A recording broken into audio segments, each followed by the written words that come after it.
nic nie jest wierny, nie umarimy grozny cud, nie umarimy grozny cud. Niech tak zawsze wie, niech wrogom,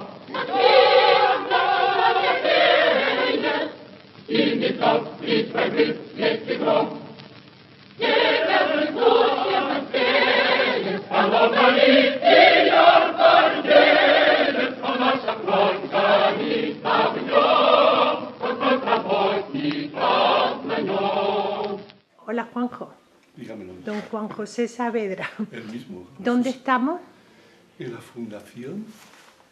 Anselmo Lorenzo. Es que como siempre lo pregunta, al principio de tu entrevista yo me fijo que siempre dice ¿dónde estamos? Para Sí, que... sí, siempre lo hago así, pero hoy no. Bueno. Hoy ya vengo cansado, que es muy tarde.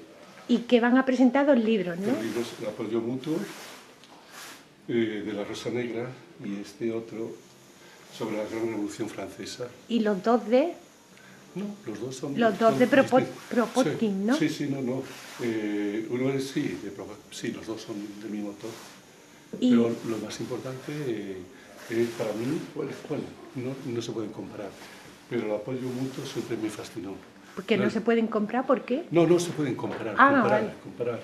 Son dos temas distintos, pero el factor de la evolución siempre, esa parte del factor de la evolución humana siempre me ha fascinado. ¿Quién era Kropotkin? Bueno, ¿quién va a ser un Que lo estoy escritor? pronunciando mal, pero era un príncipe, ¿no? Príncipe ruso, que bueno, estudió, fue un lumbreras y estudió sobre el tema de la evolución humana y escribió sobre todos los temas, la Gran Revolución, sobre el apoyo mutuo, sobre muchas cosas. Y que vamos a escuchar. siendo tan rico, tan príncipe, ¿por qué se metió a Rojillo? Porque, hombre, no sé, el tema social siempre le fascinó. A muchos rusos les ha fascinado, están fascinados por el tema social. Y él también, entonces quiso escribir algo sobre y dar su opinión. Sobre la injusticia que había. Sí, ¿Cuándo sí. nació Kropotkin más o menos? Pues yo te idea. Ah, ¿no? Eso es de 1800 y pico. 1800 y pico, Sí, ¿no? pero ya te digo que en realidad lo he elogiado, he leído algo, pero tampoco no he entrado en profundidad del autor. Sí, yo lo poco que sé de él es que era príncipe, que Sí. era anarquista, que era preocupado por la justicia Sí. social y eso. Lo que llama la atención es que fuera príncipe, pero Bueno, él... también tú eres princesa y reina. No me diga. Y la editorial La Rosa Negra, ¿no? Sí, son dos editoriales. Una está aquí, se llama Ediciones Antorcha. Ediciones Antorcha. Pues, Sí. Pues, a ver si Ahí. ahora lo cojo. Bien. Ediciones Antorcha. Y Y la la otra, otra es La Rosa Negra. Negra. Que ya les conocemos de la Sí. Feria del Libro del Sí. Puente de Vallecas. Sí, he ido bastantes veces con ellos en la presentación de algún libro. Sí. Y en el caso de La Rosa Negra fue un crowdfunding, ¿no?, que se hizo. Sí. O sea, que es con dinero de la gente que compra un libro antes de vender, o sea, que compra el libro antes de que salga. Exactamente, lo compran y entonces lo compran. Pero claro, es un fondo para poder publicar. Yo he visto 2 o 3 ediciones distintas del apoyo y este me parece que es la mejor edición que yo he visto hasta ahora. Porque hay muchas casi caseras las que he visto. Pero esta me gusta cómo está terminada. Claro, las dos. El tema de la publicación, claro, las he visto que se puedan leer, que no sean... Con letra grande, además. Sí, entonces eso es lo que me ha gustado. Creo que le puse voz hicieron con un pequeño documental al principio y me pidió que hablara del factor de la evolución y tal. Bueno, pues creo que ya están entrando, así que vamos a ver. Vamos a ver Venga. qué nos cuentan. Hasta ahora.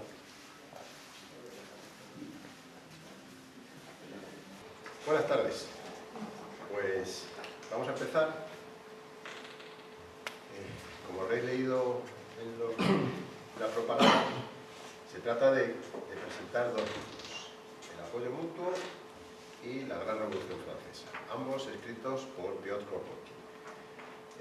El apoyo mutuo lo ha editado La Rosa Negra, viene su editor, Dani Hernán, a presentarlo, y La Gran Revolución la hemos queríamos editar en Antorcha y vengo yo en representación de la editorial porque el otro compañero no ha podido venir. Entonces, antes de hablar propiamente de los libros, queríamos dar unas pinceladas muy breves de la vida de Kropotkin. Kropotkin es ruso y nace en 1842. Es de familia aristocrática. En algunos sitios se le llama el príncipe anarquista. Bueno, el príncipe anarquista es un poco un oxímoron, porque o se es príncipe o se es anarquista, las dos cosas a la vez no. Pero sí es cierto que Kropotkin era, por familia era príncipe. Príncipe no en el sentido que tenemos en España de príncipe. Me dicen que esto no se oye. Ahora, ¿se oye ahora? Bueno, lo que he dicho antes tampoco tiene mucha importancia, o sea que... Decía que Kropotkin era príncipe, pero no en el sentido que le damos en España de hijo del rey. En Rusia, en la Rusia de la época, ser príncipe era un título nobiliario muy alto. No sé si equivalía aquí a lo que es marqués, no lo sé, pero es un título nobiliario muy alto. Su padre tenía tierras y tenía siervos, porque cuando nace Kropotkin, en Rusia no se ha abolido la servidumbre. La servidumbre es una manera de llamar esclavitud. Pero bueno, es decir, los campesinos estaban unidos a la tierra. No se podían ir a trabajar para otro amo, tenían que estar ahí. Hasta mediados del siglo, finales del siglo XIX, no se abole la servidumbre en Rusia. Bueno, Kropotkin, cuando es muy pequeño, ingresa en el ejército, en el cuerpo de pajes, y alcanza, como todos en una academia militar, el grado de oficial, y entonces pide destino. Y el destino que pide nada menos que es Siberia. Siberia le interesa mucho porque quiere hacer estudios de esa naturaleza, sobre todo de geografía. Entonces él está destacado como militar en Siberia, hace estudios de geografía, parece ser que corrige algunos mapas de Siberia que estaban equivocados, y en Siberia también pues tiene una relación un poco más estrecha con lo que es el pueblo. De hecho, cuando vuelve de Siberia, abandona el ejército. Abandona el ejército y decide que solo va a vivir de su trabajo. Entonces renuncia a sus derechos como noble que era, renuncia a las tierras de su padre, renuncia a todo. A partir de ese momento, para vivir, vivirá, o sea, se dedicará a trabajar. Viaja a Suiza y en Suiza, estamos hablando de 1870 y poco, en Suiza conoce las ideas anarquistas y las abraza. Vuelve a Rusia y entonces en Rusia es detenido y es encarcelado por sus ideas. No es que haya hecho ninguna cosa, es por sus ideas. Lo que pasa es que es encarcelado en un sanatorio prisión, pero se escapa de una forma muy rocambolesca, se escapa del sanatorio, se escapa de la prisión y se establece en Inglaterra. Inglaterra a finales del siglo XIX era, junto con Suiza, pero más Inglaterra, era una tierra que acogía a todos los huidos y exiliados de Europa, por motivos políticos me refiero. Entonces él va a Inglaterra. De Inglaterra volverá otra vez a Suiza, donde había entablado amistad con los anarquistas suizos y también con anarquistas huidos de Francia de la represión de la Comuna de París. Con alguno de estos anarquistas, estoy pensando en Jean Horat, funda una publicación que se llama Les Révoltés, que tienen que cambiar de nombre varias veces, pasa también a Francia, de Les Révoltés pasa a llamarse La Révolte y después se llama Le Temps Libre. Bueno, creo que ese es el último título. En una de estas estancias en Francia, junto con otros compañeros, no me acuerdo, creo que 50, se le detiene y se le procesa. Es un proceso bastante sonado en Francia, porque les acusan de reconstrucción de la Internacional, no les acusan de otras cosas. La intervención en el juicio de Kropotkin es bastante sonada y al final van a la cárcel. Kropotkin luego consigue salir y se vuelve a refugiar en Inglaterra. En Inglaterra participará en los círculos anarquistas y será uno de los que creen y ha sido colaborador de un periódico, el periódico anarquista más conocido en la Inglaterra de la época, que se llama Freedom. Ahí publicará algunas cosas. Aparte, para vivir, él tiene que trabajar y en Inglaterra se trabajará sobre todo para una revista que se llama 19th Century, donde publica artículos de contenido científico.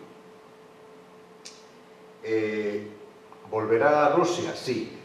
Volverá a Rusia en 1917, al estallido de la Revolución, pues como ya no está proscrito por el régimen del zar, ya no existe el régimen del zar, él que ya es mayor, entonces vuelve a Rusia y tiene, por supuesto, bastantes encontronazos con los bolcheviques.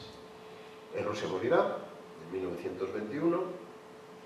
Al final de la charla tenemos una pequeña sorpresa. Bueno, ¿qué es lo que aporta Kropotkin a la ideología anarquista? Pues Kropotkin aporta el método científico. Los estudios de Kropotkin le sirven para, digamos que coger el anarquismo como ideología, lo coge y lo pasa por el tamiz de la ciencia. Y sale bien. O sea, demuestra que el anarquismo no es una locura, sino que es una teoría científica. Eso es su gran aportación. Además de que en un debate que había entre el movimiento anarquista de finales del siglo, se debatía sin peleas, se debatía si lo más conveniente era el colectivismo o era el comunismo anarquista. Entendemos por colectivismo, una vez que se abata el Estado y la propiedad, que el lema sería a cada cual según su trabajo, y el comunismo anarquista se entiende, el lema sería de cada uno según sus posibilidades, a cada uno según sus necesidades. Él opta por esta teoría comunista. Deciros, por ejemplo, que Mikhail Bakunin, que es uno de los padres del anarquismo, pues era colectivista. Ya digo que son cuestiones de matiz que tampoco tuvieron grandes problemas. En España el anarquismo al principio era colectivista y en un momento pues la militancia cambia y en España el anarquismo es comunista. Tanto como que en 1936 la Confederación Nacional del Trabajo, que es un sindicato revolucionario muy influido por el anarquismo, en ese congreso establece un dictamen sobre el comunismo libertario. Bueno, dicho esto, ya no me voy a enrollar más, y entonces os paso a Dani, que va a hablar de, no digo el gran libro de Kropotkin, porque Kropotkin tiene varios libros que son grandes, pero sí uno de los más importantes, sobre todo en la comunidad científica, que es el apoyo mutuo. Dani. Gracias, Alfredo. Gracias. Bueno, a ver, vivimos una época anómala, una época extraña. Los últimos 50 años de existencia de la humanidad tienen una característica que no encontramos en el resto de la historia, y es la atomización de las masas y un individualismo muy malentendido, totalmente desarraigado de la sociedad, ¿no? Con todos los problemas identitarios característicos de nuestra época. En el apoyo mutuo, Kropotkin, hacia el final del libro, él habla de una institución de apoyo mutuo que es el sindicato.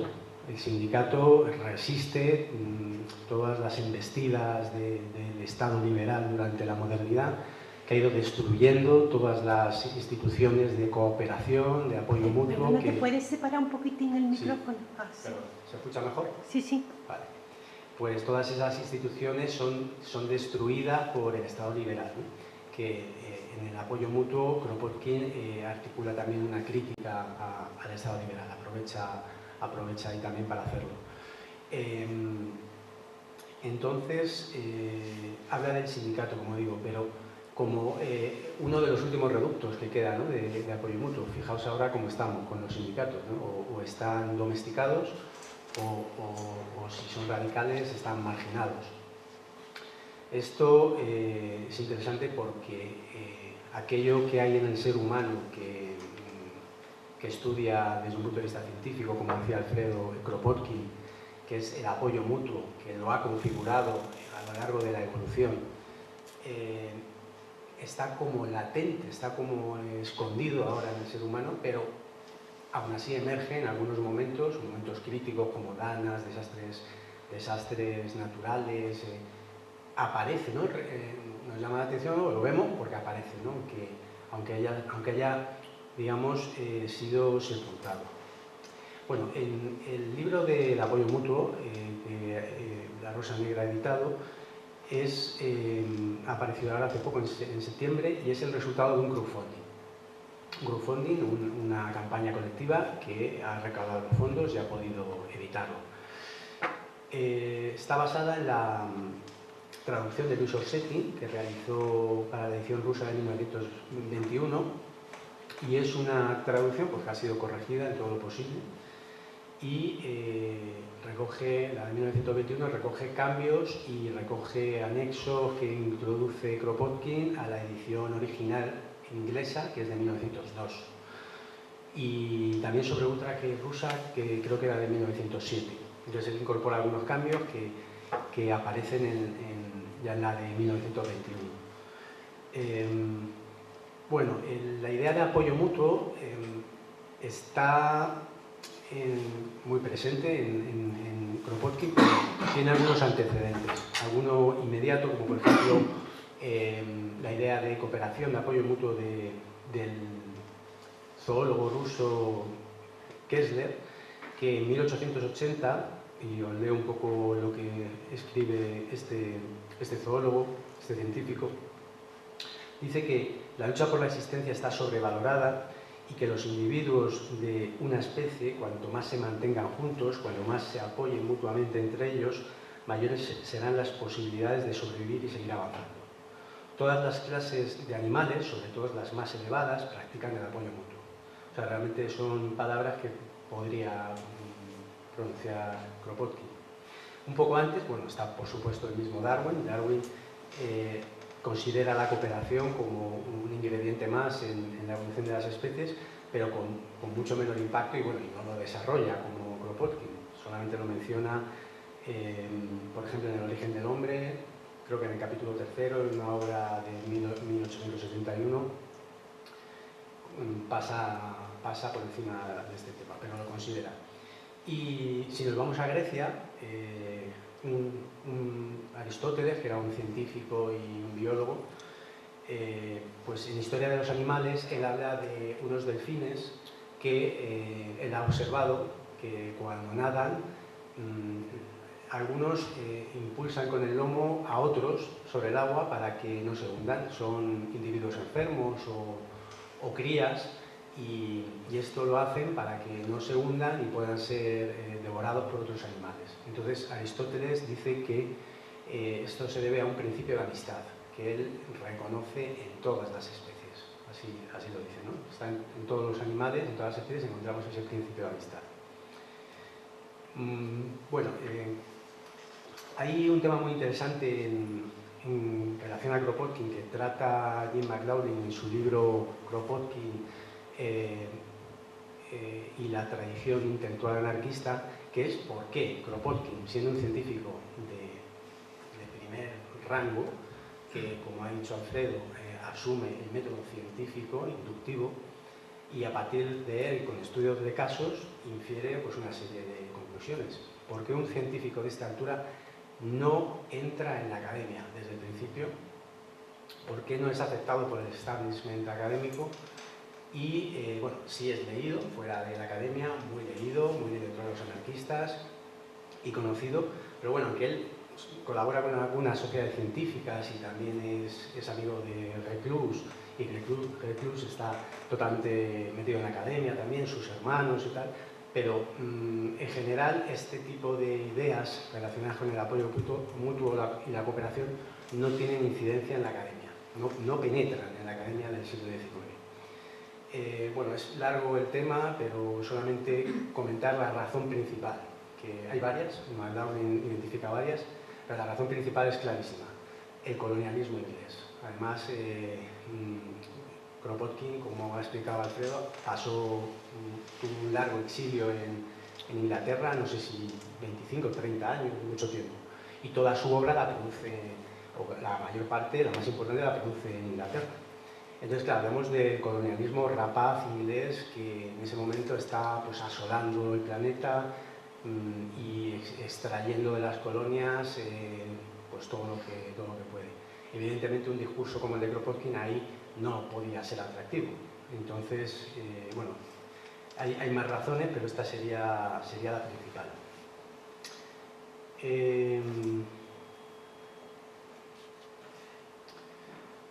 En cuanto al apoyo mutuo, fue la respuesta que Kropotkin articuló contra el darwinismo social en boga a finales del siglo XIX.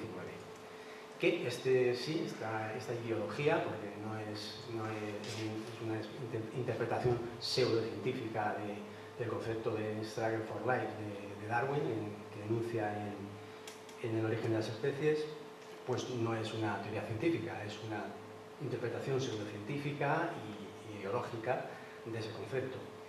Pues Kropotkin lo que hace es dar una respuesta a esta ideología que está en boga, ¿no? Y que justifica la actuación de una minoría blanca de hombres ingleses que están asolando el planeta.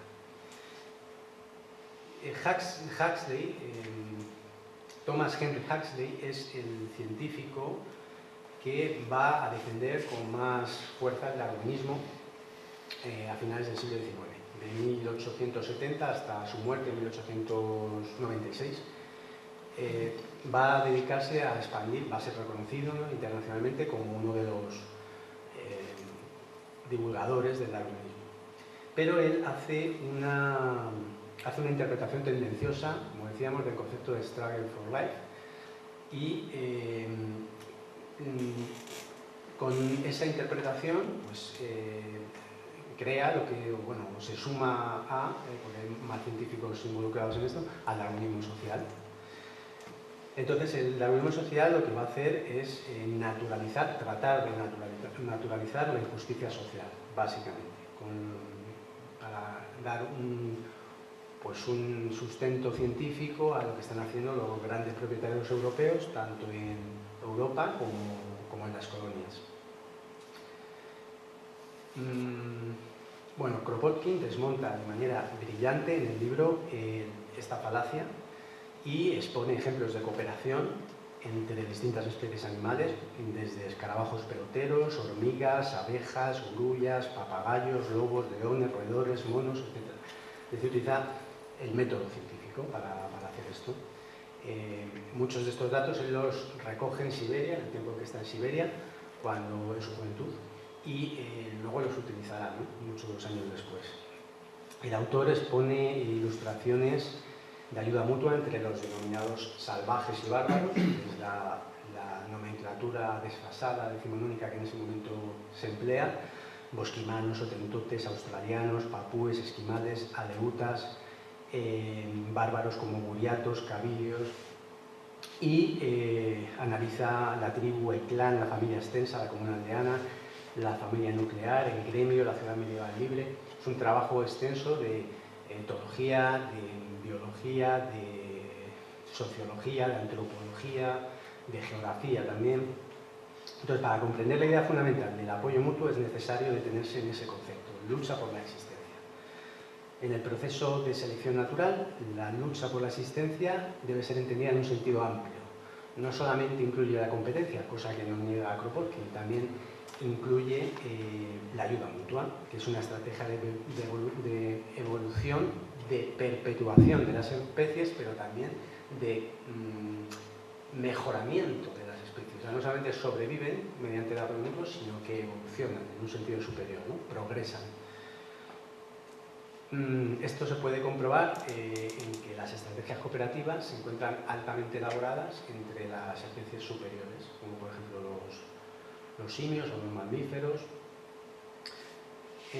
Bueno, no me voy a extender mucho, solamente mencionar el capítulo de la ayuda mutua en la ciudad medieval, que es fascinante, donde Kropotkin muestra como los dos grandes momentos de la humanidad de máxima cooperación y de máximo desarrollo son la Grecia de las polis, de las ciudades, y la ciudad medieval libre, en la que se ponen las bases de la ciencia y del desarrollo científico posterior. El método de Galileo, de Newton, pues todo eso, las bases se ponen en la Edad Media, y el Estado liberal y digamos el desmantelamiento de la cooperación y la ayuda mutua en la Edad Media que va a emprender el Estado liberal, lo que hace es retrasar realmente luego el progreso posterior de la revolución industrial y condicionarlo. Pero Kropotkin llega a decir que la máquina de vapor podía haberse creado mucho antes si no hubiera sido por esa interrupción, ¿no? en esa inteligencia colectiva que habían creado los gremios y que puede verse por toda Europa reflejada en las catedrales que salpican toda Europa. Bueno, en cuanto a Huxley, sí quería mencionar alguna cosita más. Huxley escribió un artículo que se llama The Struggle for Existence and its Bearing on Human Society, en el que este célebre biólogo, bueno, esto es publicado en 19th Century, ha mencionado Alfredo, en el año 88, 1888, ¿vale? Pues él saca ese artículo ahí y solamente 2 años después, en 1890, recibe respuesta de Kropotkin con un primer artículo de una serie que llegará hasta 1896. Es decir, el apoyo mutuo es el compendio de todos esos artículos que escribe Kropotkin de 1890 a 1896. Entonces, bueno, pues Kropotkin lo que va a hacer es dar respuesta a este artículo en el que es un artículo no muy largo, no muy extenso, pero que queda completamente reflejado, que es el darwinismo social. La concepción de Huxley es que la naturaleza es un coliseo romano. Él lo dice así, un coliseo romano donde los gladiadores lucharán a muerte todos contra todos. Y no existe más que dolor y sufrimiento. Incluso los vencedores sienten ese dolor y sufren. Nadie se escapa. Leo una parte de este artículo. Los más débiles y los más estúpidos están condenados a muerte, mientras que los más fuertes y astutos, aquellos que mejor supieron adaptarse a las circunstancias, pero que no son mejores en otros sentidos, sobreviven. La vida era una lucha libre y continua, y más allá de las limitadas y temporales relaciones familiares, la guerra jovesiana de cada uno contra todos era el estado normal de la existencia. La especie humana, como otras, se debatía y se tambaleaba en medio de la corriente general de la evolución, manteniéndose a flote como mejor podía, sin pensar en dónde estaba ni a dónde iba. Huxley aquí utiliza la expresión guerra jovesiana, para que en realidad se le ve lo que trata de decir. Es la frase lapidaria que utiliza Thomas Hobbes en Decide, Homo homini lupus, el hombre es un lobo para el hombre. Y en Leviatán, Hobbes lo que va a hacer es defender la espada del Estado, sobre la cabeza de los hombres y para con una férrea disciplina a través de la soberanía nacional evitar que se recaiga en el estado de naturaleza donde solo hay guerra civil y caos. Entonces es una idea muy importante esta que expone Huxley de que aunque el ser humano haga esfuerzos éticos por por atemperar esta circunstancia, al final siempre se vuelve a la competencia y siempre se vuelve de alguna manera a que unos estén supeditados sobre otros, etcétera, etcétera. Entonces, él concluye en el artículo, bueno, una de sus conclusiones es que entonces, como hay competencia y la competencia es un hecho natural, lo que tiene que hacer Inglaterra es tener un capitalismo fuerte y competitivo a nivel mundial en la economía de libre mercado que se abre paso a pasos agigantados en el mundo del siglo XIX. Pero en realidad ni siquiera Darwin está diciendo esto, ¿vale? Darwin lo que hace exactamente, o lo que dice, es que no sobreviven los más fuertes o los más inteligentes, no, sobreviven los que mejor se adaptan. Por poner un ejemplo que se pone a veces y que es bastante, se puede entender bien la idea, la extinción de los dinosaurios hace 65.000 millones de años eran los más fuertes, eran los más grandes, eran los reyes en ese momento de la naturaleza. Pero por una serie de cambios climáticos muy restrictivos, ¿quién sobrevive? Pues sobreviven especies como pequeños mamíferos que se esconden o que sobreviven mejor bajo tierra, peces, aves, insectos. Entonces, la idea no es tanto que los más fuertes, o la expresión de Spencer, los mejor adaptados, que luego recoge Darwin en ediciones posteriores a la de 1859, no es que sobrevivan esas especies, esos individuos, sino los que mejor se adaptan. Y el apoyo mutuo, que es lo que trata de demostrar Kropotkin en el libro, bueno, yo creo que demuestra, es la mejor forma de adaptación. Antes comentaba que no penetra bien en la academia Kropotkin, en la era actual nuestra, de los años 70, tampoco lo consigue en el ámbito académico, en parte porque aparece un nuevo paradigma por parte de algunos posmodernistas que se adhieren al posmodernismo ideológico. Otros no son posmodernistas, pero sí vienen del socialismo europeo, del marxismo, incluso de la socialdemocracia, pues meten un nuevo paradigma en el conocimiento, con la crisis epistemológica de la posmodernidad, y excluyen a Kropotkin. Lo excluyen. Eso en el libro de Jim McLaughlin está explicado.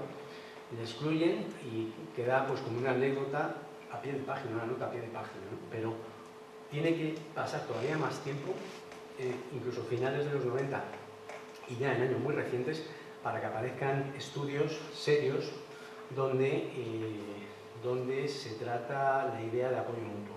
Ahí, ya finalizo, hay un artículo de Gaup que se llama, el artículo se llama, bueno, está en un dossier que se llama Kropotkin, 100 años de presencia viva.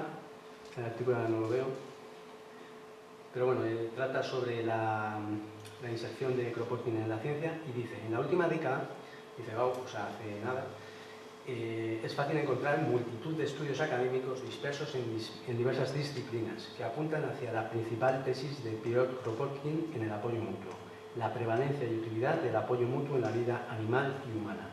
La bióloga evolutiva Judith Bronstein, por ejemplo, resume en 2015 el mutualismo como un término que da cuenta de las interacciones entre dos especies que benefician a ambas, que está en todas partes y ha jugado un rol central en la evolución de la vida en la Tierra.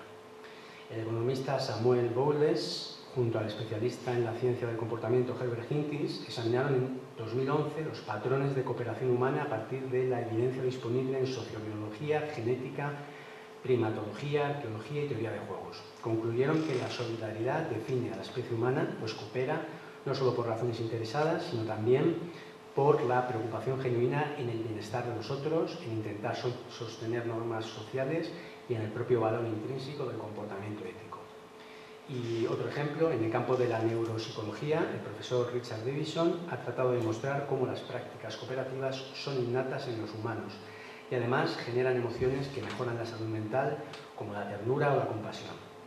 Kropotkin fue además el ensayista más editado en España del primer tercio del siglo XX. ¿Cómo es posible que, dada esta importancia teórica e histórica, tenga tan poca relevancia? Pero bueno, digamos que el tiempo ha tratado mejor a Kropotkin y pues, creo que lo ha puesto en su sitio.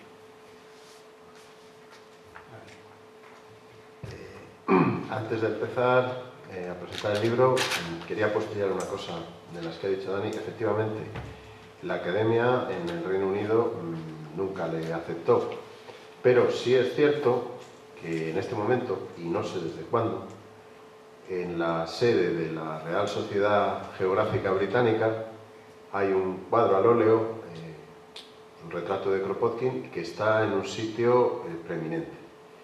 Un amigo que fue para allá a hacerle una foto no estaba y entonces preguntó. Luego la foto, vamos, la propia Real Sociedad me ha mandado una. Pero le dijeron, no puede usted hacer una foto porque es que lo estamos restaurando. Pero el cuadro está y es de un autor que, el nombre ahora no me acuerdo, es un pintor ruso que es más famoso su hijo, que es un escritor ruso contemporáneo, que el padre, pero bueno, no me acuerdo. Bueno, a lo que íbamos. Quería hablaros de este libro, La Gran Revolución Francesa. Es la Gran Revolución Francesa, 1789-1795, es decir, el periodo desde, digamos, la toma de la Bastilla hasta el fin de la República con el golpe de Napoleón. Bueno. Este libro no es, digo porque yo sé que estáis deseando comprarlo y esta misma noche poneros a leerlo. Bueno, yo voy a aclarar. Esto no es un relato de lo que pasa en la Revolución Francesa, momento a momento, no. No es una crónica de la Revolución. Es, digamos, un comentario, o mejor dicho, una crítica a la Revolución Francesa.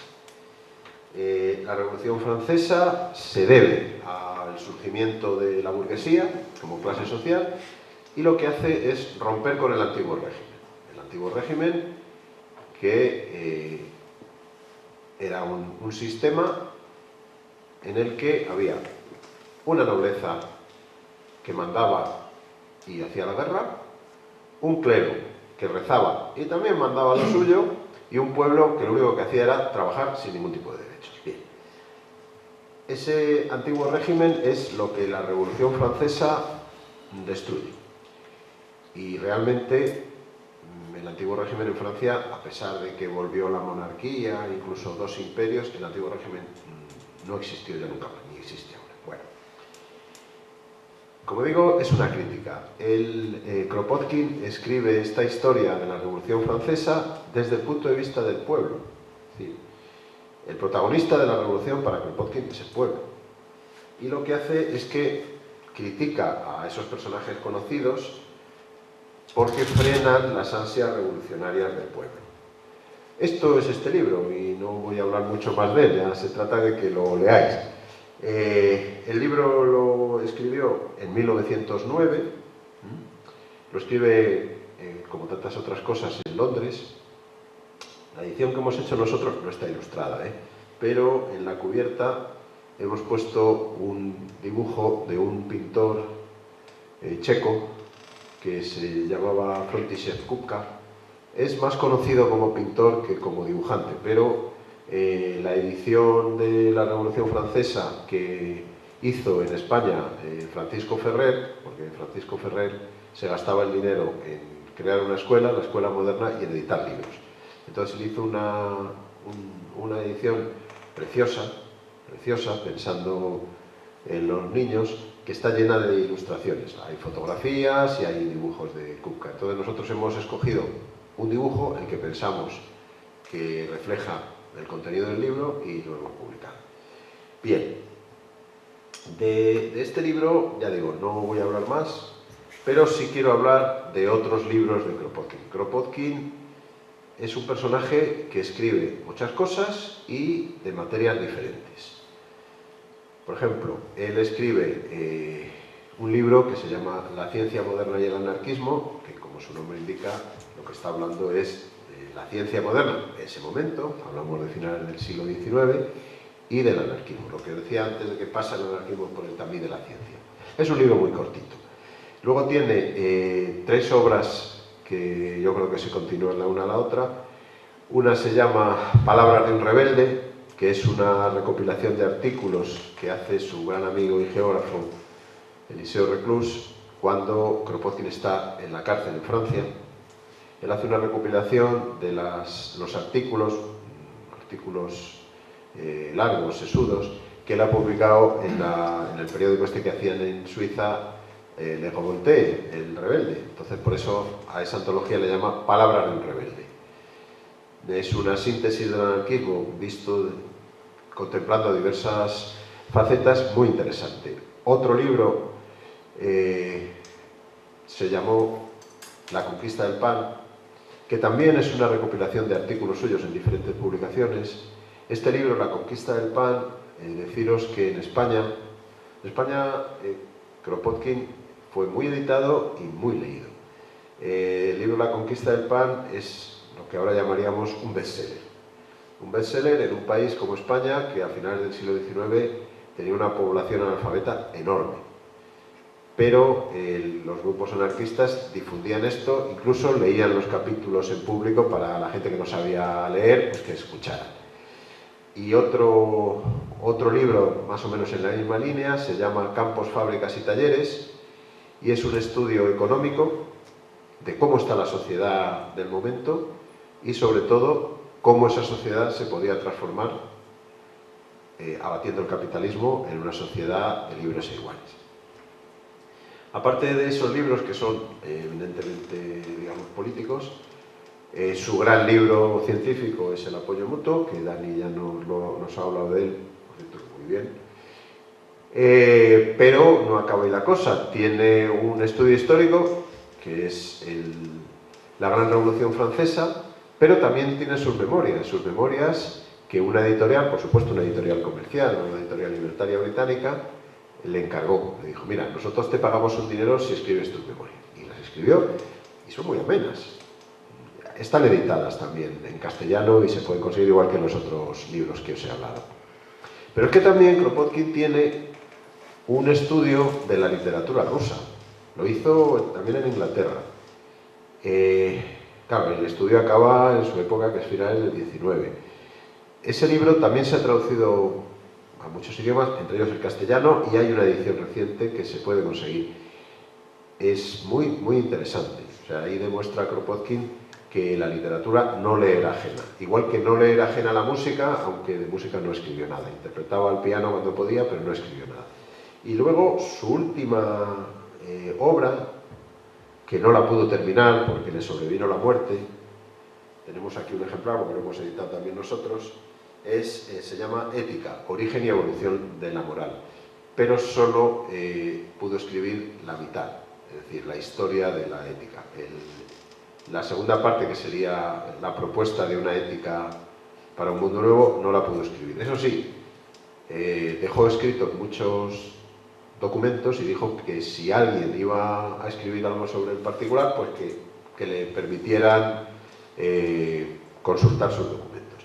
Esto es la última obra que, curiosamente, él la escribe en ruso, está ya en Rusia, bueno, entonces en la Unión Soviética, y la primera lengua a la que se traduce, muchísimo antes que al ruso, muchísimo antes, es al castellano. Por la influencia anarquista que había en España, estamos hablando de principios del siglo XX, años 20 concretamente, y lo conocidísimo que era Kropotkin en España. Bueno, os he hablado poco de la Gran Revolución, pero quiero hablar de otro libro que hemos sacado también en Antorcha, esto de publicidad obviamente, que le hemos puesto como título Ensayos anarquistas. No es que él escribiera un libro que se llamara así, no. Este título se lo hemos puesto nosotros. Y lo que hemos hecho es una recopilación de sus folletos y de sus conferencias que están transcritas. Además, publicamos una entrevista que tuvo con Lenin cuando fue a Rusia. Lenin le recibió, estuvieron charlando. Aquí no lo cuenta él, lo cuenta el bolchevique que le introdujo con Lenin, que se llama Bronch Gurevich. Hay también una conversación con su compañera y con su hija, que eso lo escribe su hija, que es una pelea porque ellas dos le decían que tenía que criticar el régimen bolchevique y él decía que no, porque ya todo el mundo está contra el régimen y bueno, de momento no hay que criticarlo y tal. Y luego también hemos publicado 2 cartas que escribe al proletariado de fuera de Rusia, ¿no? Carta a los trabajadores de Europa Occidental, se llama una de ellas, donde ella critica los métodos bolcheviques. O sea, ya dice, sí, esto no puede ser. Y también 2 cartas que le escribe a Lenin, porque Lenin le dice, sí, no, vamos a escribir, escríbeme, y todo, que yo tomaré nota y tal. Escribe 2 cartas y, por supuesto, Lenin no le hace ni caso, ni caso. Lenin quería publicar precisamente este libro. A Bron Shmulevich, este que le introduce en la entrevista, le dice que es un libro que está muy bien, habría que poner un aparato de notas, bolcheviques obviamente, pero el libro está muy bien, eso hay que publicarlo. Entonces a Kropotkin le dice, oye, que queremos publicar tu libro. Y Kropotkin dice, me parece muy bien, pero que lo haga una cooperativa libertaria, no una editorial del Estado. Y ahí se quedó la cosa, no se llegó a publicar nunca en ruso, en la época soviética. Pues todos estos folletos los hemos publicado aquí. También, a pesar de que efectivamente, como bien ha dicho Dani, nunca fue aceptada en la academia, cuando la Enciclopedia Británica, que es un referente de la cultura anglosajona, en una edición metió el término anarquismo, no lo había metido, entonces encargó a Kropotkin que redactara la voz anarquismo para la Enciclopedia Británica. Nosotros lo hemos publicado aquí, traducida al español, obviamente, y entre las conferencias y folletos, pues yo tengo que citar una que se llama La moral anarquista, es un folletito. Hombre, la tengo que citar porque a lo mejor en esta sala hay uno que cuando tenía 13 años lo leyó y eso le decidió a abrazar el anarquismo y no enseñarlo a nadie. Bien, le tengo un cariño especial. Bueno, esto en cuanto a sus otros libros. Kropotkin, como os he dicho, muere en 1921, muere en una población que se llama Dimitrov, que está cerca de Moscú, de hecho yo creo que ahora es un barrio de Moscú, y muere allí, digamos que aislado por el régimen soviético. Tiene un único privilegio, y es que le permiten tener una vaca, cuya leche reparte entre los vecinos, y parece ser que, yo no lo he leído directamente, pero parece ser que Lenin, el propio Lenin dijo, no le toquéis la vaca. Bueno, pues estaba allí como pues una persona mayor y tal. Las visitas no estaban prohibidas, pero cuando algunos compañeros han ido allí a verle, pues cuentan lo restringidas que eran, los problemas que tenía, bueno. Y finalmente, en 1921, Kropotkin muere. En ese momento hay una serie de anarquistas de otros países que están allí y entonces organizan un funeral completamente ateo, pero organizan un funeral y piden, claro, le dicen al gobierno soviético que van a hacer un funeral. El gobierno soviético dice, bueno, vale, bien, pero que tienen que ir los anarquistas que están encarcelados. Entonces el régimen dice, vamos a soltar a los anarquistas. No, pues si no les soltáis no hay funeral y ya nos encargaremos nosotros de comunicar al movimiento anarquista internacional las pegas que habían puesto. Bueno, al final sí permiten a esos anarquistas encarcelados que salgan, se hace un funeral y esos anarquistas encarcelados, cumpliendo su palabra, vuelven a la cárcel y alguno de ellos luego es fusilado. En fin, es un poco discutible eso de cumplir la palabra cuando se trata de tu libertad y posiblemente tu vida, pero así lo hicieron. Bueno, ya no vamos a hablar más, pero antes de pasar a las preguntas, teníamos una pequeñita sorpresa. Tenemos una grabación de esos funerales, ese entierro de Kropotkin. Esa grabación, que la hemos publicado en esta revista que se llama Germinal, digamos aquí un disco, para ilustrar un artículo de Selva Barengo, que es una joven investigadora de Italia. Escribió un artículo, Kropotkin en la Revolución Rusa. Ella ha publicado sobre Kropotkin un libro y bastantes artículos. Entonces conseguimos esta grabación que se hizo en Moscú. No sabemos quién la hizo, la conseguimos en la Filmoteca ahora de la Federación Rusa, por un amigo que no quiere que se sepa quién es, vale. y está lo más restaurada posible. Es la copia restaurada de la Filmoteca de la Federación Rusa. Es muda, tiene rótulos en ruso que nosotros hemos traducido. No sé si está bien traducido porque, en fin, el ruso no es el idioma que yo más hablo.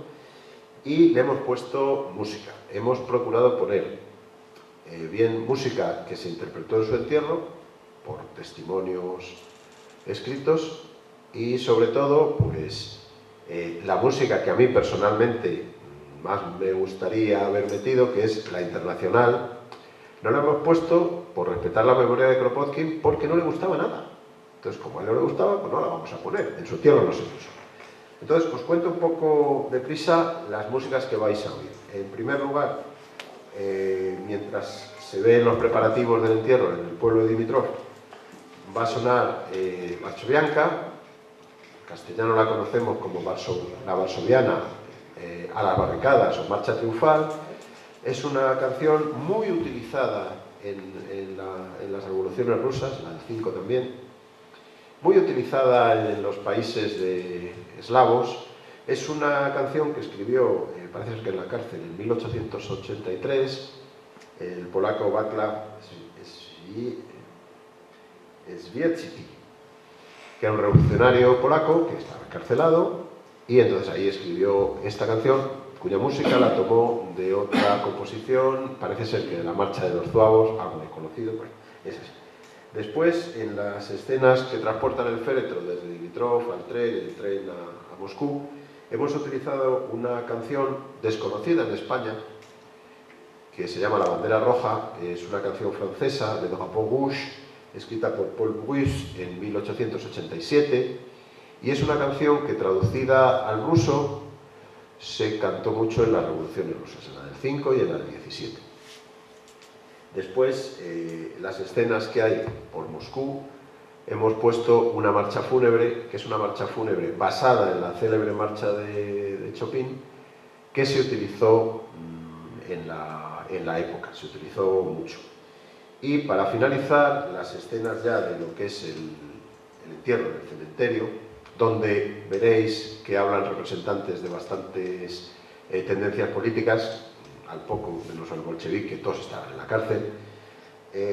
Ahí hemos utilizado una canción que se llama Requiem por la eterna memoria, que es una composición, la música es de Ikonikov y la letra es de, a ver si lo digo bien, Archangelski, que es una canción que compusieron en memoria de los muertos de la Revolución Rusa de 1905. Esta marcha fúnebre se ha utilizado en la Unión Soviética hasta hace 4 días. Vamos, recuerdo una de esas películas que nos tragábamos en los autocares, que se llamaba Calor Rojo, o algo así, una película de tiros y puñetazos de policías rusos y policías yanquis, que al principio matan a la mafia, mata a un policía soviético, y entonces en el entierro un corneta interpreta esta marcha fúnebre. Eso todavía se hace en los años 70. Bueno, esta marcha fúnebre, conozco una versión en alemán, me imagino que habrá en otros idiomas, y en la Guerra Civil Española se hizo una versión, de la que tengo la partitura y la letra, pero no ninguna grabación, ni tengo noticia de que se interpretara mucho, pero existe una versión en español. Bueno, y dicho esto, me parece que no me he dejado nada, pues Miguel Ángel, si puedes, nos pones la grabación.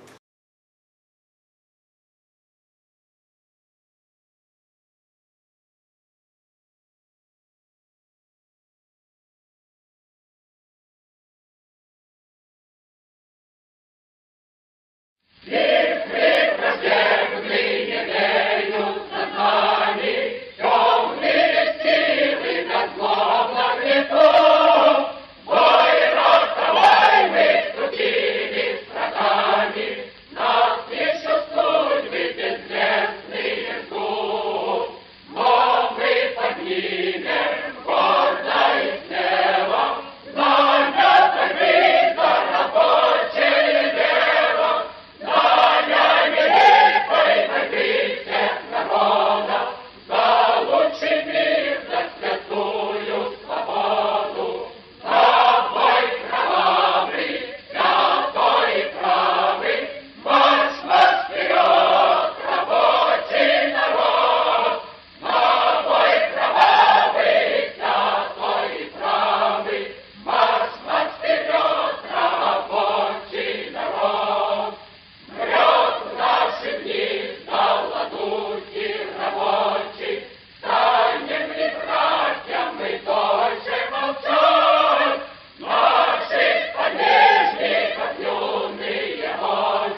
труд, но день настанет неизбежный, неумолимый грозный суд, неумолимый грозный суд. Здесь сказать наш побег и кругом, и не так из борьбы есть игром. Северный путь не рассеет, оно горит, и ярко рдеет, но наша кровь горит огнем, как кровь работников на нем. Бездушный мир тупой холодный, готов погибнуть за конец, но будет счастлив труд свободный, и братство даст ему венец, и братство даст ему венец. Здесь сказать наш побег и кругом, и не из борьбы вместе гром. Северный путь не рассеет, оно горит, и ярко рдеет, что наша кровь горит огнем, что кровь работников на нем. На вой тиранов кровь раковых не нужно бьет вражский путь. Мы путь земле укажем новый, владыкой мира будет труд, владыкой мира будет труд. Здесь сказать наш побег и кругом, и не тот из борьбы вместе гром. Северный путь сеет, оно горит, и ярко рдеет, что наша кровь горит огнем, а кровь работников на нем.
imágenes son lo que son, es muy antigua, y las músicas es que optamos por poner grabaciones de la época, con lo cual también suenan un poco a papel de lija, pero pensamos que así está más auténtico. Bueno, abrimos el turno de palabra, entonces quien quiera preguntar algo, comentar lo que sea, pues es el momento.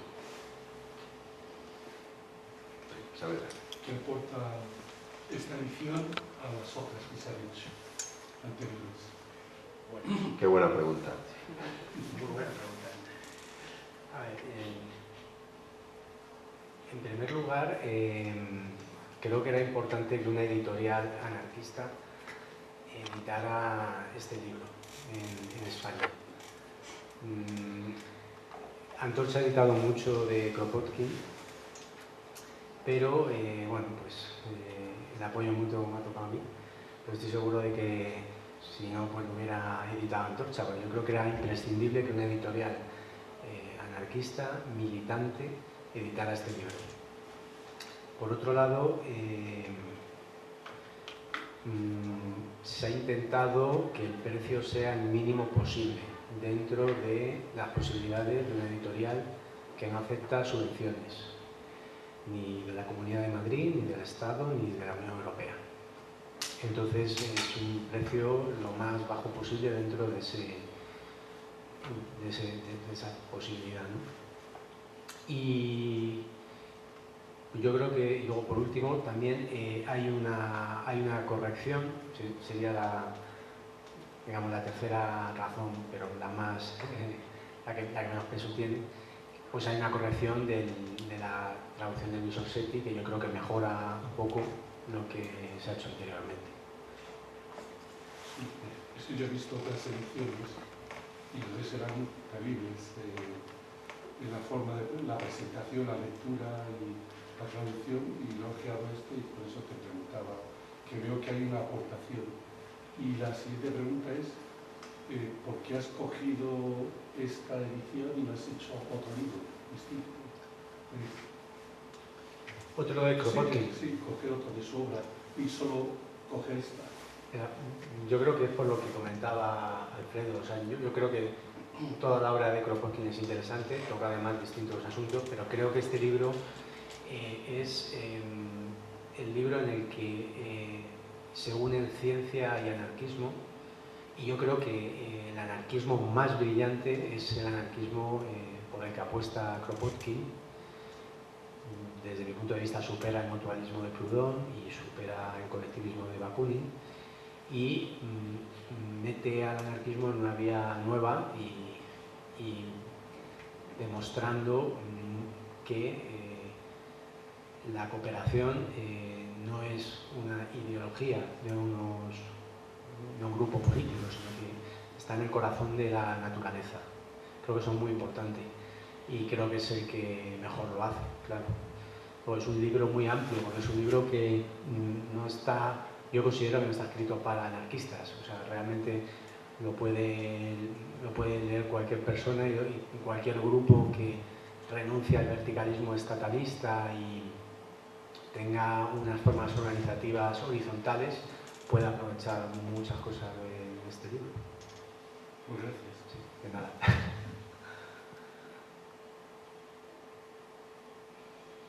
Preguntas. Diana, ¿no querías tu pregunta? Ah, bueno. Yo quería preguntar, lo que ha empezado diciendo, vivimos en una época muy rara, pues cuando estabais hablando de todo esto, de la cooperación y todo eso, yo me estaba acordando de una cosa que ha dado la vuelta al mundo, pero que es una tontería, pero que un jugador de béisbol le firmó una gorra a un niño y aparece uno y se la quita. Y se vuelcan las redes sociales mundialmente a ver quién era ese tío. Y era un empresario muy rico polaco. Y a base de redes sociales, de insultarle, es que le han hundido la empresa al hombre este. Y bueno, es que además él decía que eso era darwinismo social, de quitarle la gorra al niño. Bueno, la cosa es que, aparte del detalle, la fuerza esa que tenemos ahora, que es desconocida, para bien y para mal, ¿qué diría Kropotkin de eso? ¿Cómo puede utilizarse eso para que los derechos humanos se cumplan y todo eso? Porque es una cosa que nunca ha ocurrido en la historia, eso. Quizás Saavedra, que es sociólogo, puede orientarnos, pero a mí es que me tiene esas cosas, una que mata a una jirafa, y de estos que los ricos van muy millonarios, un safari de estos, y mata a una jirafa, y también le hunden la empresa porque sale con la foto de la jirafa. Eso, esa explosión de cariño, ¿por qué? ¿Por qué no se utiliza para...? No sé, a mí me tiene muy confundida eso. Aprovechar que está Alfredo y preguntarle qué ha contestado. Bueno, intento contestar. Mira, las nuevas tecnologías, como su nombre indica, son nuevas. Es decir, en la época de Kropotkin no existían. Lo que pasa es que si lees precisamente el apoyo mutuo, te darás cuenta de que lo que hace son unas generalizaciones para lo que en ese momento se conoce y lo que se puede conocer en el futuro. Es decir, ahora mismo las redes sociales se utilizan, y salvo esos casos que has comentado tú y algunos otros, pues se utilizan para mal. Es decir, que un empresario robe, bueno, los empresarios están acostumbrados a robar, para mí no es ninguna noticia nueva.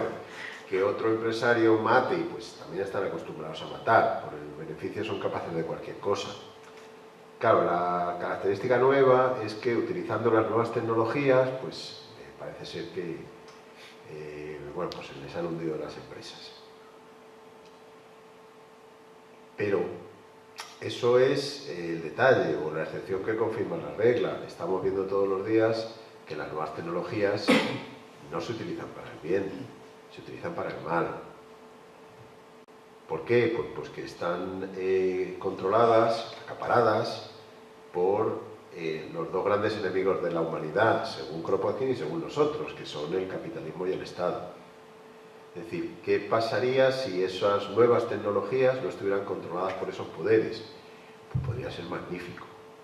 Yo recuerdo, hace muchos años, yo ya empiezo a ser algo mayor, que en los años 70, que un compañero que empezó siendo albañil, luego, como estuvo muchos años en la cárcel, allí aprendió idiomas y entonces se hizo traductor, un compañero muy querido para mí, que se llamaba Juan Gómez Casas, era muchísimo mayor que yo, pues hablando, fíjate, estábamos hablando de las posibilidades, de un debate, las posibilidades de la democracia directa.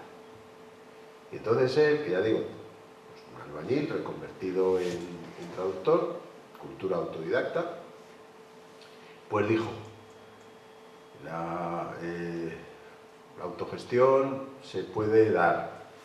Por ejemplo, estuvimos en la Revolución Española. Y la democracia directa se puede dar. Y añadió, en los años 70, seguramente los humanos llegarán a conocimientos más allá de la telefonía y entonces se podrán hacer asambleas en diferentes puntos del globo. Nadie hablaba de Internet, vamos, ni nos lo imaginábamos, era ciencia ficción. Ni siquiera los escritores de ciencia ficción, que yo sepa, ninguno se le había ocurrido que podía existir Internet. Pues este compañero ya previó que en un futuro la mente humana podía inventar esas cosas. El problema, que está controlada por quien está controlada. Yo también recuerdo cuando empezábamos a luchar por las energías limpias. Y eso lo recordaréis, energía solar, energía eólica, tal.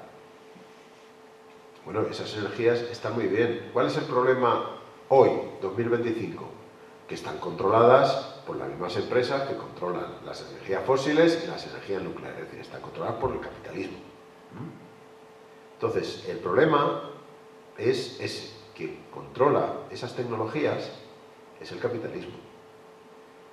Esos ejemplos que has dado tú, que son muy simpáticos, pues son anecdóticos.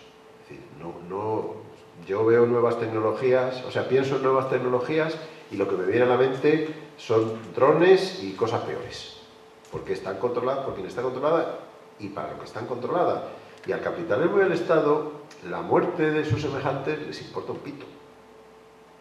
O sea, la energía nuclear, teóricamente, podría estar muy bien, pero tiene unos peligros inmensos. Pero como la controlan ellos, pues no les importa. Pero no sé si eso te contesta un poco. Sí, sí, yo cuando Isaac Asimov en un libro sobre los 60, los 70 sería, yo lo leí muy joven y me asombró porque de alguna forma cada ciudadano en el país hipotético tenía una terminal y votaban ley por ley. ¿Y por qué no se hace ahora eso? Claro, ¿por qué? Es una pregunta retórica. Digo yo. Porque no conviene. Claro. Hay una estructura de poder, que es el Estado, lo llamamos, para resumir, que no permite eso. Entonces, fíjate, en España, no digo en Beluchistán, en España todavía quedan algunos ayuntamientos, muy pocos, ayuntamientos muy pequeños, que se llaman de concejo abierto. Eso es legal.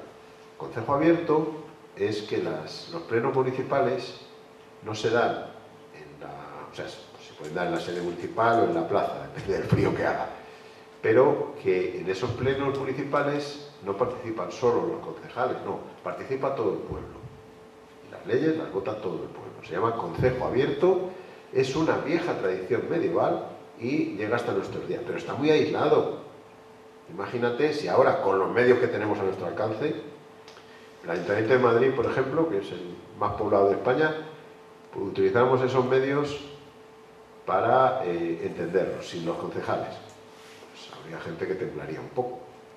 Imagínate si con todos esos medios el ciudadano pudiera controlar los gastos del ayuntamiento, de la comunidad autónoma o de lo que fuera. Eso es complicado para el poder. Entonces, por eso, como lo tienen ellos controlado, no nos van a permitir el uso. Sí, nos permiten usarlo para consumo. Tú te puedes comprar ordenadores, teléfonos móviles, etcétera, que te van a poner todas las películas de Netflix y cosas peores, porque es un consumo, que en el fondo lo que estás consumiendo es propaganda. Eso sí, pero controlar tú eso no te van a permitir, de momento. Llegará un momento que a lo mejor lo consigamos, pero hay que luchar mucho. Pero de todas maneras sería una complicación que cada uno tuviéramos un pensamiento de cómo hay que gastar, cómo hay que hacer las cosas, porque si para el ayuntamiento es complicado, si fuéramos todos y cada uno pensáramos una cosa, ¿cómo nos ponemos de acuerdo? Si no hay intereses económicos por medio, nos podemos poner de acuerdo. Yo creo que sí, si no, no estaría en este movimiento. Si no pensara que los seres humanos nos podemos poner de acuerdo, claro, si priman otros intereses, no. Pero si no priman esos intereses, porque abrimos el... Ya lo veo, pero el diablo también tiene sus abogados.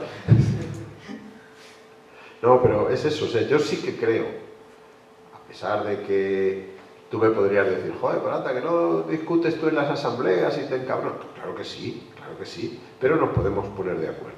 El problema son los intereses creados. Entonces, dices tú que en un pleno municipal es difícil entre los concejales que se pongan de acuerdo. Hombre, claro, porque ahí hay intereses económicos por debajo de la mesa, o intereses de otro tipo.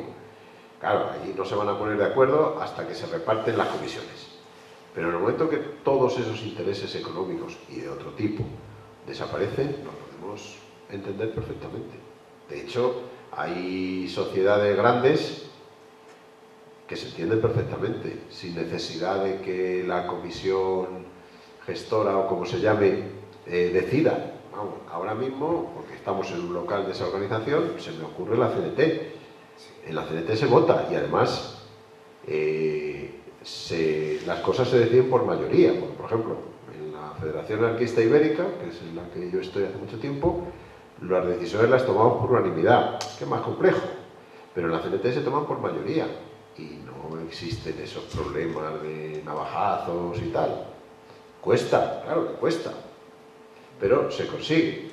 Eso lo podemos trasladar a la Revolución Francesa, ¿no? Ya, pero en la Revolución Francesa había un poder, es decir, la Revolución Francesa, y Kropotkin lo expone muy clarito, la burguesía es la nueva clase que abole el antiguo régimen, porque empezaba a crecer y necesita su espacio, y su espacio está imposibilitado políticamente por el antiguo régimen, la nobleza y el clero. Entonces, esa burguesía hace esa revolución para ponerse en lugar de nobleza y de clero, pero claro, ellos no van a hacer la revolución, se encargan a la tercera pata del antiguo régimen, al pueblo. Entonces el pueblo hace esa revolución a mayor beneficio de la burguesía. Eso es lo que... El pueblo sigue estando... Y el pueblo sigue estando igual. O sea, en el antiguo régimen eran 3 estados y a partir de la ruptura del antiguo régimen hay 2 estados, burguesía y proletariado. Y la cosa sigue así hasta hoy. Hasta hoy. Es cierto que no en todas las sociedades se acaba con el antiguo régimen a la vez. O sea, en España, si nos ponemos tiquismiquis, todavía no hemos acabado con el antiguo régimen, o por lo menos con el clero. Yo veo que el clero sigue teniendo un poder omnímodo, no se habla de él, pero tiene un poder tremendo. La nobleza tiene muchas tierras, pero poder ya no tiene. La burguesía sí. Nadie se mete con la iglesia, hombre. Yo sí, pero me quedo muy solo. Voy a pasar la palabra a Pascual, que había pedido. ¿No habías pedido? Pues yo te he visto levantar la mano, estaría bostezando. Y Diana antes había pedido la palabra. Aquí está. Gaby. A ver, Alfredo, tú y yo hemos discutido alguna vez, en el buen sentido, del tema de las redes. ¿De la? De las redes. Sí, sí. Y yo difiero contigo ampliamente en la visión que tú tienes de las redes. Es decir, las redes son una herramienta, efectivamente, en manos ahora mismo de 4 o 5 multinacionales y de algunos estados, pero que no pueden controlar hasta el último detalle de las redes. Y las redes son una herramienta fantástica para el activismo, para el hackerismo, para las presiones, para la organización, para todo. ¿Qué es lo que ocurre? Que nuestra propia atomización como ciudadanos, reconvertidos más en consumidores que en ciudadanos, hace que se reste eficacia. Pero si nosotros concentráramos parte de nuestro activismo de una forma organizada, conseguirían muchas cosas, como estos ejemplos que ponía la compañera. Y seguramente hubo gente que cuando apareció Gutenberg y la imprenta pensó que eso es una locura, que eso no aportaba nada, que eso era un peligro, pero fíjate, tú editas libros ahora gracias a la locura de ese señor. Las redes yo creo que son una herramienta que estamos infrautilizando en muchos aspectos. Y hay que seguir editando libros y hay que seguir, pero también tenemos que incorporar las ya no nuevas tecnologías, sino casi viejas tecnologías en la militancia y en el activismo social. Y después con el tema de la democracia directa que tú decías, fíjate, hay una reflexión que me ha venido a la cabeza, y es Suiza. ¿Sabes que en Suiza votan los ciudadanos y votan telemáticamente constantemente de muchas cosas? Cuando tú votas de muchas cosas y de forma constante, ¿sabes a qué está llevando? A que la participación ronde el 15%. ¿Y eso qué es? Desmovilización social. Al final, las decisiones las toman activistas pro y contra del tema que sea. Y eso también es peligroso porque la saturación desmoviliza. Hay que buscar fórmulas donde la democracia efectivamente sea directa, pero no te ahogue. Eso es un desafío que tenemos que plantearnos. Sí, las tecnologías de acceso a la información, los medios de votación telemático, el conocimiento de los temas, todo eso son problemas nuevos en una sociedad nueva que difiere mucho de la de hace 100 años. Es radicalmente distinta a la de hace 100 años. Inclusive el nivel de vida o el concepto del ciudadano que tiene de sí mismo, ¿cuánta gente hoy se considera a sí mismo obrera? Aunque sea un obrero. Poquísimo. Se puede considerar trabajador, o un ciudadano, pero si tú le preguntas se considera clase media. Entonces, esas reflexiones, yo creo que desde el punto de vista anarquista hay que hacerlas porque hay que dar una respuesta, porque si no somos capaces de dar una respuesta desde el punto de vista teórico, ideológico y práctico, estamos condenados como los dinosaurios a que el cambio climático nos extermine, porque nos acabemos reconvertidos varios siglos después en aves. Pero yo creo que es importante. Mira, los orígenes del movimiento anarquista son muy antiguos, se remontan a los cívicos. Los cívicos definen 5 puntos que son los mismos 5 puntos del pensamiento anarquista. Se expanden enormemente en el mundo romano, pero el cambio de la caída del Imperio Romano hace que desaparezcan, se atomicen, se conviertan en sectas religiosas y durante 2000 años o 1500 años no se sabe nada de algo parecido al anarquismo. Es lo que tenemos que evitar que nos ocurra ahora. No sé. A lo mejor me he ido por los cerros de Alfredo. Vamos a ver, Gaby, estoy completamente de acuerdo contigo en lo que has dicho, por supuesto, de las redes. Si hemos discutido alguna vez porque nos gusta discutir, pero estoy completamente de acuerdo contigo y en esta última reflexión también. La única cosa que puedo diferir es en el tema de Suiza. Efectivamente, el régimen suizo no se conoce mucho en España. Efectivamente, en Suiza se vota mucho. Se vota mucho el referéndum. Eso no cambia nada. ¿Por qué no cambia nada? Porque en Suiza, desde unas movilizaciones obreras que hubo al principio del siglo XX, se estableció por parte de todos los partidos y las organizaciones sindicales una especie de paz social que llega hasta ahora. Al ciudadano suizo se le conceden muchas cosas en detrimento de los trabajadores extranjeros que van a trabajar allí y que en muchos casos no pueden dormir en Suiza. O sea, van y vuelven en el día. Bien. Eso por un lado. Por otro lado, Suiza es una sociedad muy compactada de forma interclasista y una de las fórmulas para la compactación social de ese país, y parece una tontería, pero no lo es su servicio militar. El servicio militar en España hace unos años, lo que lo hemos hecho, pues te tirabas 14 meses ahí marcando el caqui, haciendo el cretino, y se acabó, te ibas y se acabó. Suiza no. En Suiza los hombres, los varones, están activos en el ejército prácticamente toda su vida. Hacen un periodo de servicio militar, se van a su casa y al año siguiente vuelven a hacer otro periodo y otro periodo hasta que ya los periodos son más cortos cuando eres mayor. Si quieres, puedes seguir en el ejército como oficial de complemento y se alcanza hasta el grado de coronel inclusive. A general no, generales hay pocos en Suiza. Se da la paradoja de que los ciudadanos, cuando acaban la mili o cuando acaban uno de los periodos de la mili, el uniforme y el fusil se lo llevan a su casa. ¿Eso para qué sirve? Pues para cohesionar la sociedad. Si hay una guerra y empiezan a caer los drones, aquí no sirve para nada. El ejército suizo no debe ser muy potente. Pero es una paradoja, pero sí cohesiona la sociedad. Y efectivamente hay referendos por las cosas más interesantes y por las menos interesantes. ¿Que participa muy poca gente? Pues sí, yo no sabía que eso era el 15%, pero sí, participa muy poca gente. Pero ¿cuál es el asunto principal? Que con referéndum o sin referéndum sigue habiendo un gobierno de la Confederación Helvética, sigue habiendo gobiernos en los diferentes cantones, sigue habiendo gobiernos en los diferentes ayuntamientos, todos con capacidad decisoria. Y cuando se convoca un referéndum, votan más o menos, salga el resultado sí o salga el resultado que no, tiene la trascendencia que tiene, llega hasta un punto, porque el gobierno sigue siendo efectivo y ejecutivo.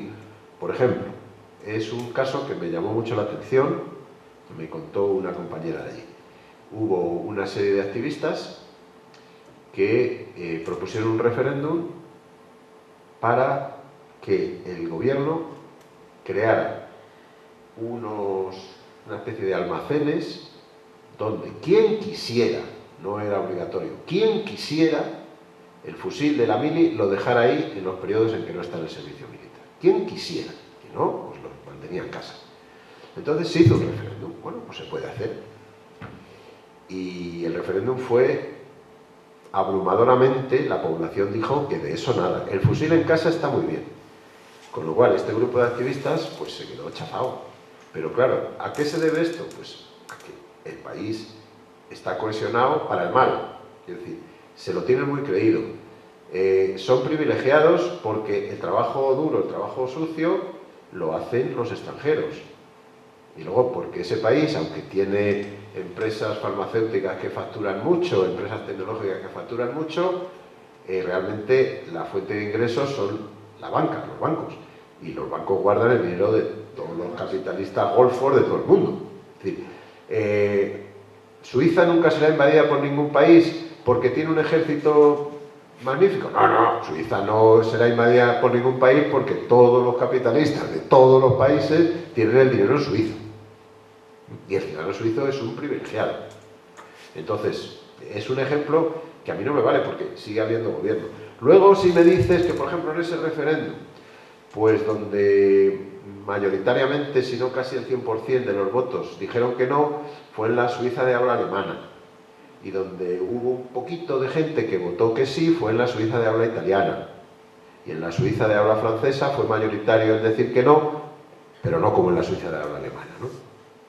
Pero no cambia mucho la cosa. O sea, el hecho de que haya un referéndum no cambia mucho la cosa. En España, algún referéndum que otro yo recuerdo que hemos tenido, y los ha organizado el gobierno para ganarlos. Si no, no lo montan. O sea, yo no estoy defendiendo los referéndums. No, ya, pero que es un ejemplo que puede decir, bueno, pero es interesante que el referéndum, que se vote.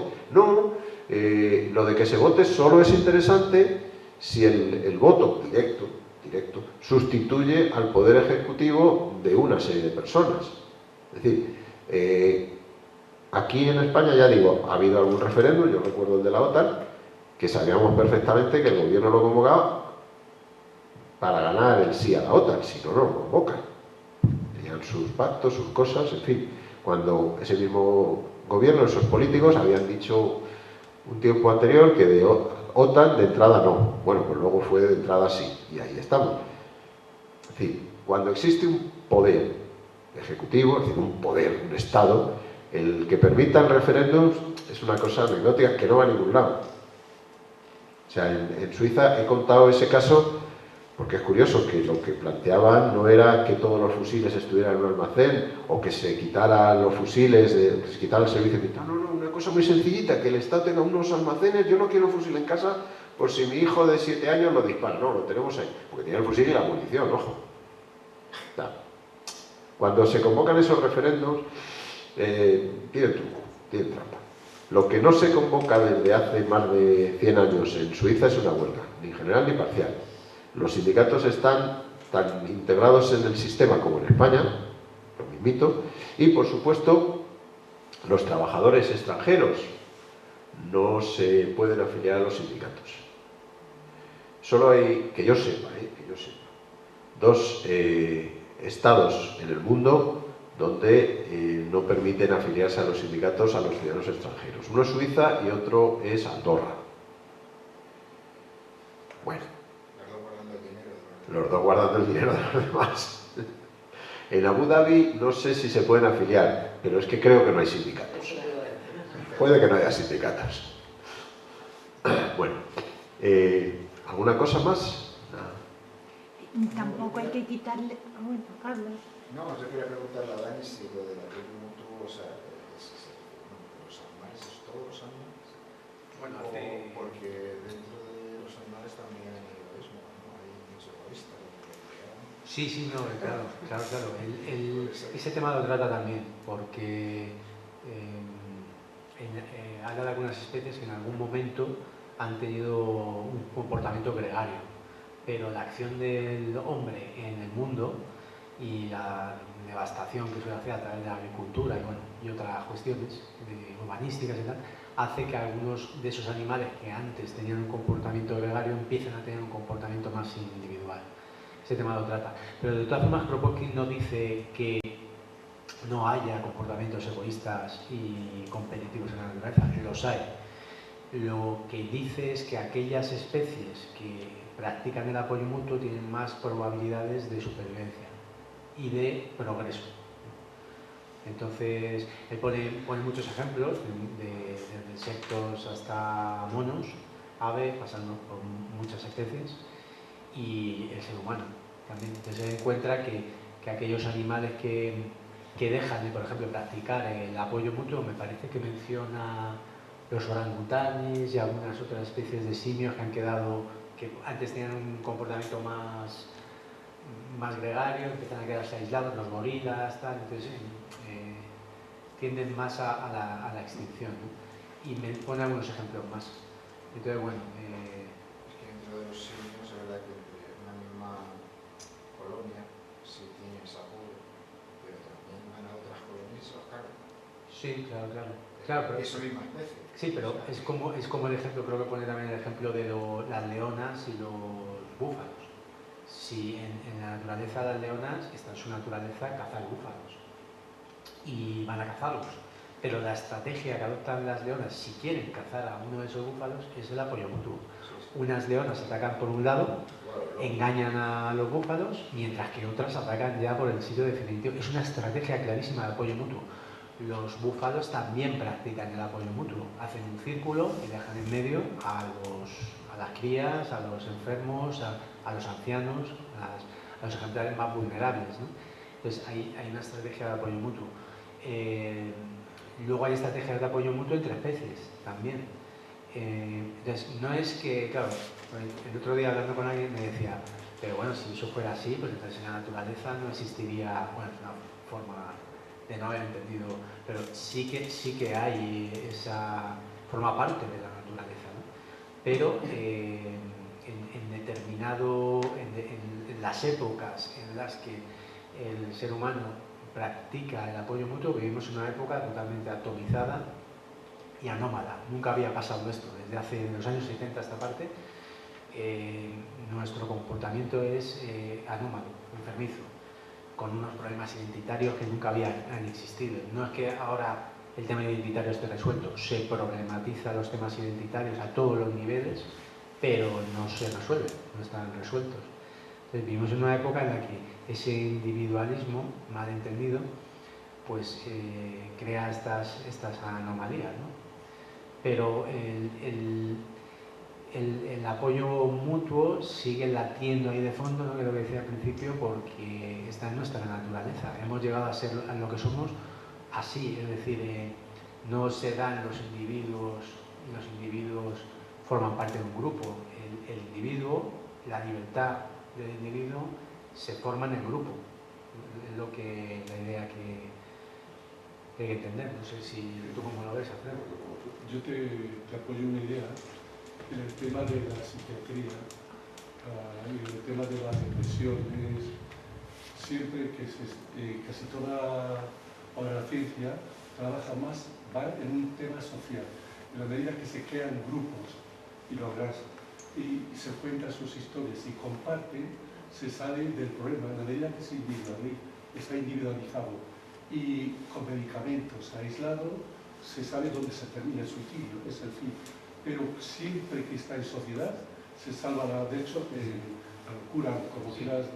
Todas estas enfermedades mentales van en esa dirección hoy, curiosamente, lo que lo vamos a llamar el apoyo mutuo, van en esa dirección. Ese tema lo he tenido que tratar, sí. Y esto lo veo en los enfermos, es así, salen adelante todos los que se apoyan. Los que quedan individualizados es terrible, no terminan, ¿no?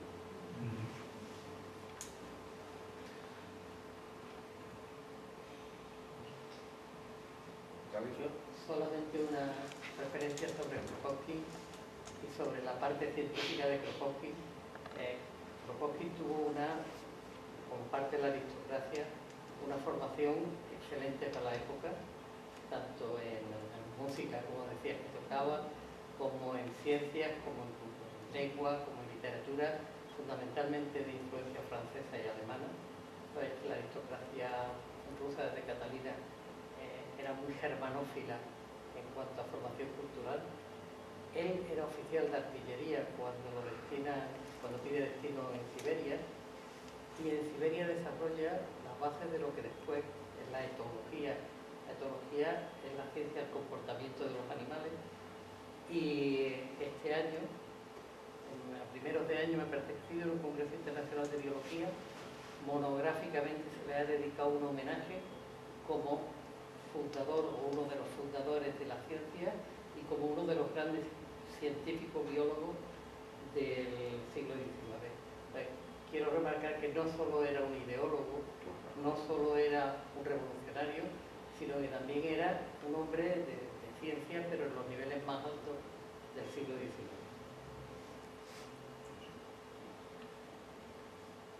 No sé, pero toda la gente, todos los pensadores, toda esta gente, filósofos, historiadores, medicina, son gente que ha sido, que han tenido una formación primera. No sale de Jorge era tonelero. No, Tonelero era su padre. Él era tipógrafo. Pero bueno, pero que sale, Sí, sí. sale de abajo. Normalmente la gente siempre ha tenido... Los tipógrafos tenían acceso a los libros y a la lectura, Ese es el que es tema. donde viene esa información. Ese es el tema, Por claro. eso muchos primeros sindicalistas son tipógrafos. Sí, sí, sí. Anselmo Lorenzo. Tipógrafo. Anselmo Lorenzo, por cierto, ya que lo dice Gaby, Anselmo Lorenzo es un tipógrafo, nació en Toledo, pero vamos, se desarrolló en Madrid, luego marchó a Barcelona, de los primeros anarquistas españoles, de los primeros, vamos, los que forman en España la Internacional, junto con Pablo Iglesias y otro. Luego Pablo Iglesias se escinde y crea el Partido Socialista, Anselmo Lorenzo sigue. Pues Anselmo Lorenzo, de ser tipógrafo, aprendió idiomas y es el traductor de este libro, por encargo de su primer editor, que era Francisco Ferrer, para las ediciones de la Escuela Moderna. Le encarga traducir esto y le paga.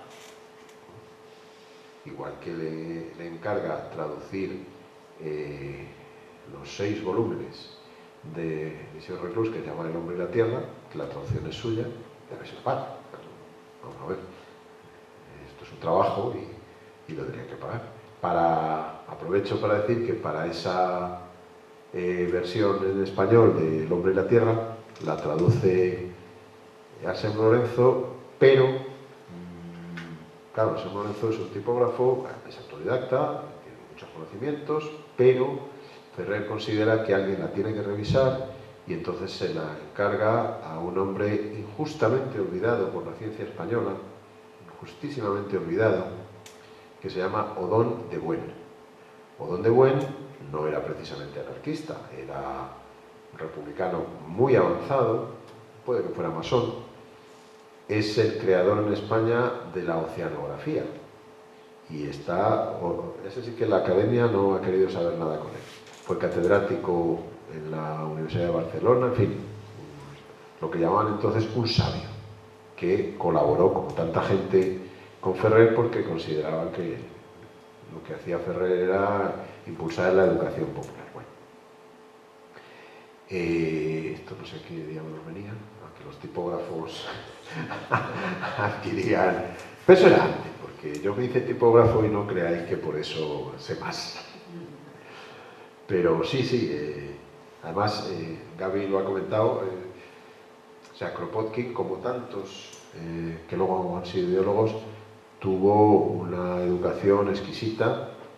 Su padre, ya digo, era un noble terrateniente y le puso preceptores que, aparte de otras cosas, le enseñaron idiomas. Él tuvo un preceptor francés que había sido sargento en las guerras napoleónicas, sargento francés, que le enseñó la lengua francesa y otras muchas cosas.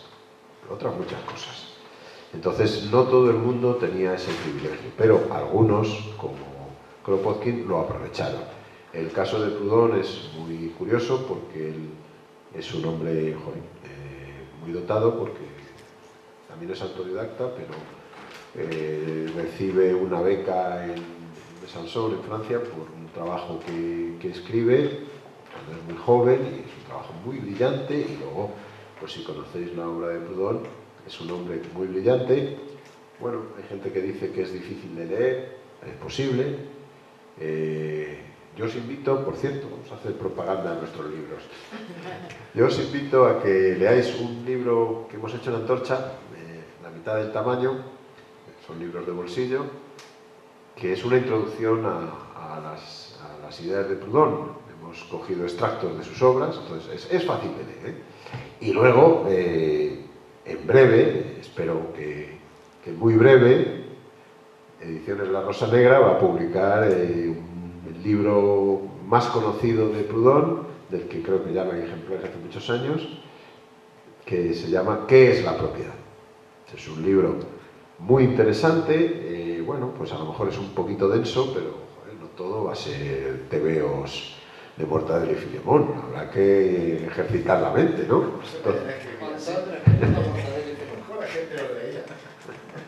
Entonces, seguramente en breve, no sé si este año o ya a principios del año que viene, Dani publicará eso. También deciros que el introductor de las ideas de Proudhon en España no fue un anarquista, fue un republicano federal, que fue uno de los presidentes de la Primera República, Francisco Pi Margall.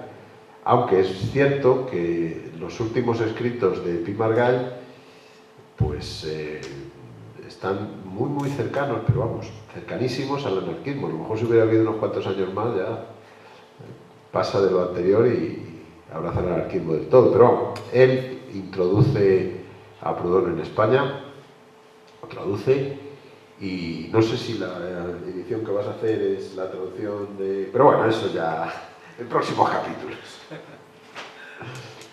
Bueno, y si no hay... Ah, Gaby, de nuevo. No, cuando acabéis, si me dejas, anuncio lo de la marcha del 15 de noviembre, si no... Sí, lo puedes anunciar. El único problema, que se lo dije a Domingo, es que el día de la marcha tenemos una jornada completa de formación, en fin, acércate y coméntalo. No. O bueno, coméntalo en voz alta, digo, para que se te oiga mejor. Ya que hablamos de cosas históricas, el 15 de noviembre, que es sábado, se conmemora el 89 aniversario de la llegada de la columna de Urruti a Madrid a defender la ciudad universitaria. Todo un grupo de amigos hemos decidido repetir la marcha que hace la columna, que llega a la estación de Príncipe Pío y acaba en la Facultad de Medicina de la Complutense. La vamos a hacer a partir de las 11 de la mañana.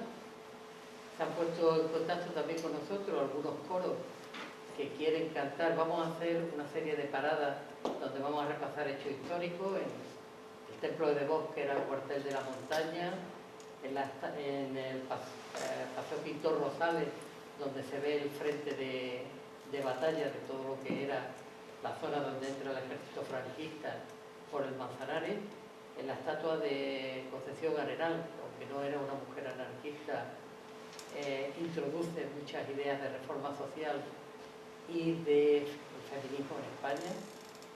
Pararemos frente al cuartel general del aire, antigua cárcel modelo, donde también ocurrieron hechos curiosos.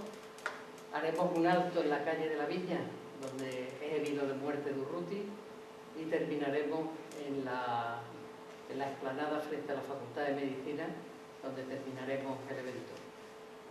Hay un coro, si no fallan las previsiones, que en cada parada también interpretarán canciones libertarias de la época, y vamos a hacer un pequeño variante, porque al final, además de canciones libertarias, cantaremos un himno que no es anarquista, pero que yo creo que es un canto a la humanidad, que habrá un día en que todos veamos una tierra que ponga libertad, de la Bordeta. Entonces estáis invitados todos los que queráis a participar. 11 de la mañana. 11 de la mañana frente a la estación de Príncipe Pío. Pondremos ahí algún puestecito para que se vea la referencia. Abierto a todo el que quiera. Bueno, pues cerramos. Hay para el que quiera más información, una página web que es columna.durruti.es.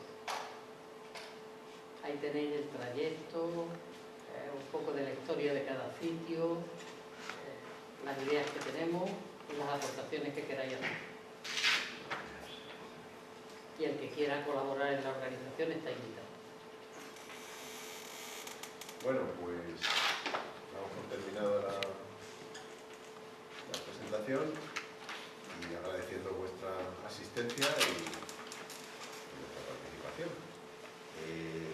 No ha venido mucha gente, pero yo siempre digo lo mismo. Quienes no han venido se lo han perdido. No, hombre, no, que está grabado. Lo pueden ver en internet. Pero no es lo mismo, no es lo mismo. Es verdad.